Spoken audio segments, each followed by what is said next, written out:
Hi everyone, welcome back to another video from Wake&Tech.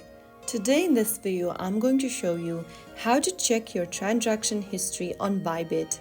If you want to check your transaction history on Bybit, then first of all, open up your Bybit application on your mobile device and log into your account. Once you're in the home page, tap on Assets at the bottom right corner. Under My Assets, tap on Funding. Under Funding Account, click on the History button at the top right corner, and this will display your history on the next page. All of your transactions will be displayed on the page if available.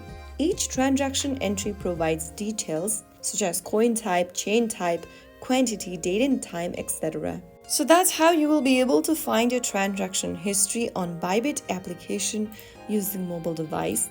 If you found the video helpful, don't forget to like, share and subscribe to the channel. I will be back again in the next video. Thank you for watching.